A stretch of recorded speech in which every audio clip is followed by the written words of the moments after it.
That is number one. Number two, how many rakats he prayed. How many rakats he prayed. Because we argue these days.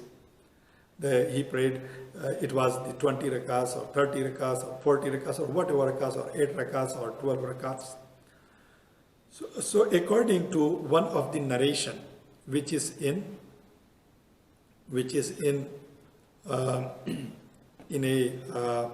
Ibn Shayba, Musannaf Ibn Abi Shayba. This is one of the hadith book. It's written, it's compiled before book of Imam Bukhari. Imam Bukhari came after Musannaf Ibn Abi Shayba. So Shaykh Ibn Shayba comes in the lineage of, or in the mashayikh of Ibn Abi Shayba and Abdul Razzaq. These are the greatest scholars. They came before Imam Bukhari.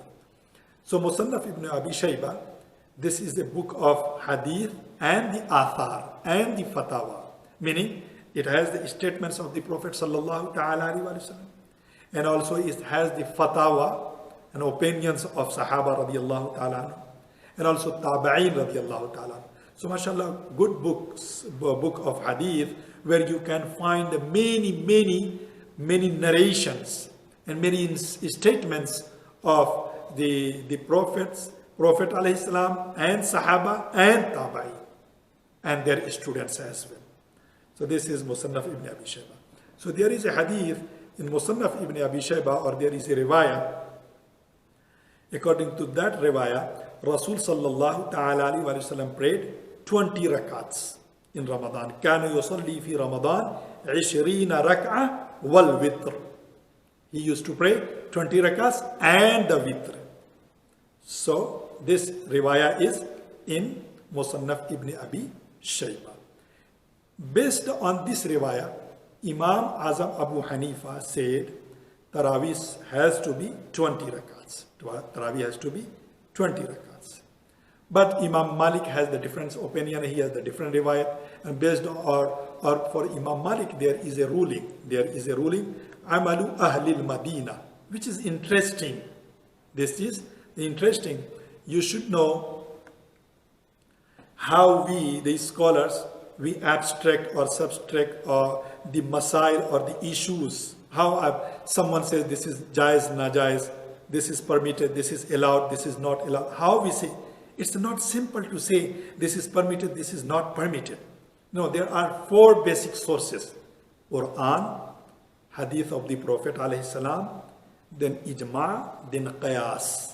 These are the 4 principles, or these are the 4 resources, or these are the 4 sources of Sharia. First of all, we look in Quran. If we could not find, of course everything is in Quran, but our capability is not like that. So if we don't find in Quran, then we look in Sunnah, in Hadith. If we don't find there, according to our capacity, our knowledge is not like that. So we move to where? Ijma, consensus of the scholar. Remember that. This is very important to know. Consensus of these scholars. Not today, early days, Sahaba, and then after that. And then there is a debate in that. But just I'm telling you the summary. Consensus of the scholar. Then if we do not find any example in the consensus of the scholars, we move to analogical reasoning, which is called the qiyas. So this also will make clear for you, for all of us, that many times if we don't find anything in hadith, we say no, it doesn't exist, or this should not happen. No, that is not the case. Sharia is the combination of Quran, Sunnah, Ijma and Qiyas. These 4 principles. If anything is outside of any of these paradigms, then you can say it is permitted, it is not allowed, it is un-Islamic, it is not Sharia, it is whatever. But it's not Sharia. But if anything comes under any of these sources, that means it's permitted, it's allowed, and it's okay to do. So this is just as a side note it came, so I mentioned here. So the riwayat I said, according to this riwayat, Imam Abu Hanifa said 20 rakats, And so another, that I was mentioning. So these are the four sources. For Imam Malik, there is another source, one more source. That is called Amalu Ahlil Madina. Amalu Ahlil Madina, meaning action of the people of Medina. So Imam Malik looked first in Quran, in Hadith, in consensus of the scholars, in analogical reasoning.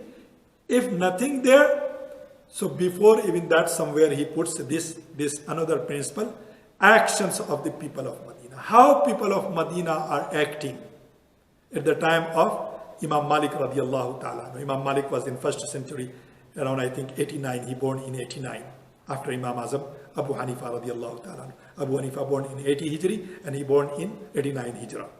So the Imam Malik, and he used to live in Madinatul Munawwara. So he was looking how the people of Medina are doing, acting, praying, anything doing. So this is one of the evidence, one of the principle of Sharia, one of the principle of Islam, or the ruling of Islam for Imam Malik. So you cannot say, if some people are doing something according to Imam Malik's fiqh, you cannot say this is not permitted, this is not allowed, this is not Islam, this is not in Sharia. No, scholars justified that, accepted that. And I will talk in some other discussion about the importance of all these principles, 4 and 5 principles. But here, just as a side note, I reminded you. So for Imam Malik, it's around 30 rakats, even more than 30 rakats. For Imam Ahmad ibn Hanbal is like that. For Imam Shafi'i is like that. All 4 Imam, they all agreed, Abu Hanifa, Malik, Shafi'i, Ahmad ibn Hanbal. All these 4 Imams, they agreed the minimum is the 20 rakats and maximum you can go until 40 and 40 something like that. But the minimum is the Abu Hanifa's statement, which is the 20 rakats. Now, come back again to the opinion of this riwayat, which I just quoted with the reference of Ibn Abi Shayba, rahimahullah, or radiyallahu ta'ala anhu, where he said 20 rakats. So some scholars say, not some scholars, scholars are agreed that this hadith is da'if. I will not hide something that if I follow something, I will say, no, this is just stronger, this is not. No. The riwayah of 20 rakats, that is da'if, that is weak, no doubt. But only being da'if is not, it's not based on something is weak and you can reject everything. No, that is not. Then you have to understand all these principles I told you. How scholars, they look at the masail or the issues. So there are one of these principles you have to bring, that is that come under any of these principles or not. So just to keep in that mind. This riwayah, the riwayah of 20 rak'ah is da'if or weak. Come to the period of Sayyidina Umar radiallahu ta'ala anhu. Sayyidina Umar radiallahu ta'ala anhu, there is a Rawi, or the narrator, his name is Abdul Rahman ibn Abdul Qari. Abdul Rahman al-Qari. So he said, one day I went with Sayyidina Umar radiallahu ta'ala anhu, that was night of Ramadan, I went to the masjid. So I saw فَإِذَا النَّاسُ أَوْزَاعٌ مُتَفَرِّقُونَ يُصَلِّي الرَّجُلُ لِنَفْسِهِ وَيُصَلِّي الرَّجُلُ وَيُصَلِّي بِصَلَاتِهِ الرَّهَةِ. So I saw people are praying separately, some is here, there. So Sayyidina Umar said, إِنِّي أَرَى لَوْ جَمَعْتُ هَؤُلَاءِ عَلَى قَارِئٍ وَاحِدٍ لَكَانَ أَمْثَلَ. Sayyidina Umar said, if I would bring them all together in one point, behind one qari, one imam, it will be even better. So remember, the people, according to this riwayah, that people were praying separately. Now, Sayyidina Umar radiallahu ta'ala decided, and he appointed one person, Ubay ibn Ka'ab radiallahu ta'ala anhu, as an imam, as a leader. So next night, this Imam Ubay ibn Ka'ab, he leaded the prayer, and the people all came together. They all came together. And when he saw that, Sayyidina Umar radiallahu ta'ala anhu saw next time, he said, oh, mashallah, ni'mal bid'atu hadihi. What a great bid'ah is that. Ni'mal bid'atu hadihi. What a great bid'ah is that. This is a different topic. I will talk some other time. But what we understand, I explained earlier in the light of the hadith of Bukhari that it seems that Rasulullah leaded a prayer. But this hadith, this riwayah or the story of Sayyidina Umar radiallahu ta'ala anhu, according to this riwayah or this narration, we could understand that the people, at least at the time of Umar, were praying separately. And from the time of Rasulullah, you can say after the time of Rasulullah, they were praying separately. Now he brought them together.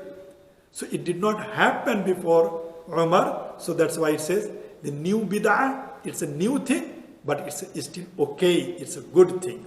It's a good thing. It's a good bid'ah, good innovation. So since then, we have, and all the Sahaba, they agreed on that. None of the companions at the time of Sayyidina Umar radiallahu ta'ala anhu disputed that or argued that or rejected this idea or went against that. So therefore it becomes consensus of Sahaba. That is the consensus I talked earlier. So number one, Umar is Sahabi.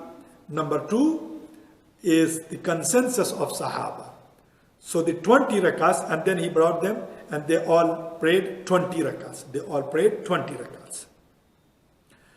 So that's why Imam Abu Hanifa and all these four Imams, they come an agreement that Tarawih is supposed to be 20 rakats. And they did not take Sayyida Aisha radiallahu ta'ala anha's statement. They did not take the statement of Sayyida Aisha radiallahu ta'ala anha, who said 12 rakats or 11 rakats. But because Umar radiallahu ta'ala anhu did that, and Ubay ibn Ka'b leaded this prayer 20 rakats, and then the witr, and all in the presence of all the companions, none of the companions rejected that. So it becomes ijma. And ijma is so solid dalil after Quran and Sunnah of the Prophet sallallahu ta'ala alayhi wa sallam. It is very strong dalil, very strong evidence. That's why the tradition, the follower of the tradition, they always go to minimum rakats of 20 or whatever these four schools says. Now come back if someone, so the conclusion would be the 20 rakats is the agreement of Sahaba. Sayyidina Umar, he brought all of them. So that's why all the previous scholars or the majority imams, all the four imams and majority scholars, they have an agreement of 20 rakats. Now if someone prays the 20 rakats, you cannot say where is in hadith. You cannot argue that. Because what I said to you, Quran, Sunnah, Ijma and Qiyas and Umar. And Rasulullah Islam says, Sunnatul Khulafa is also my Sunnah. That is the different issue. But just I am telling you as a side note. So you cannot argue that the 20 rakats does not have any justification. No, it has this solid ground and solid basis. Now come to Sayyida Aisha's statement, and some brothers, mashallah, Arab brothers, they pray 8 rakats. What is their basis? Is it number one, what is their basis? Number two, is that okay or not? I would say that the basis for them is only the statement of Sayyida Aisha radiallahu ta'ala. So in one side you have Sayyida Aisha, on the other side you have ijma, consensus of these scholars. So if you follow the tradition, you have to go to the tradition. That's my conclusion. Number two, if someone prayed taking Sayyida Aisha's statement 8 rakats, is that wrong? No, absolutely not. These are also, although they are minority scholars, although these days many Arab brothers, they claim they are Shafi'i, but still they pray 8 rakats. It's okay, that is wrong claim. Shawafi does not have, as I said, the opinion of 8 rakats. Shawafi always prayed. Minimum is 20 for them as well, and more is around 27 and something like that, but more than 20 rakats. So therefore, who follows Sayyida Aisha's opinion, although they are minorities, still it's okay. We also should not argue with them. We cannot say them, you don't have the basis. And they also should not argue with the people, those who pray 20 rakats, that you don't have basis. No. The people, those who have the 20 rakats, the basis, their basis is more stronger than the 8 rakats. But still, both are okay. None of us should criticize this and should reject that. No, that is not our tradition. That is not an Islam. That is not Islamic tradition. That is not the teaching of the Prophet sallallahu alaihi wasallam. But of course, we move towards the majority.